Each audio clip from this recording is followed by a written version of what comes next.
একটু আগেই আমি যে হাদিস বলেছি যে নবী সাল্লাল্লাহু আলাইহি ওয়াসাল্লামের কাছে বলা হলো, হে আল্লাহর রাসূল, অমুক নারী তিনি অনেক ভালো কাজ, নফল আমল, রোজা, সাদকা ইত্যাদি ভালো কাজ করেন, অথচ প্রতিবেশীরা তার দ্বারা কষ্ট পায়। নবী সাল্লাল্লাহু আলাইহি ওয়াসাল্লাম বলেছেন, হিয়া ফিন্নার, এই মহিলা জাহান্নামে যাবে, তার নফল আমল, রোজা এগুলাতে লাভ হবে না, যেহেতু সে প্রতিবেশীর হক নষ্ট করে, মানুষের হক নষ্ট করে, আচরণ খারাপ করে।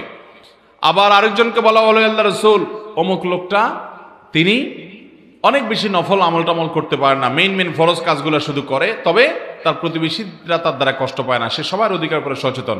নবীজি সাল্লাল্লাহু আলাইহি ওয়াসাল্লাম বলেছেন, এই লোক জান্নাতে যাবে। এই হাদিসের আলোকে এই প্রশ্নের উত্তর একেবারে দিনের আলো মতো পরিষ্কার। কেউ যদি মানুষের হক নষ্ট করে, তার ব্যক্তিগত নফল আমল এগুলো তাকে জান্নাতে নিতে পারবে।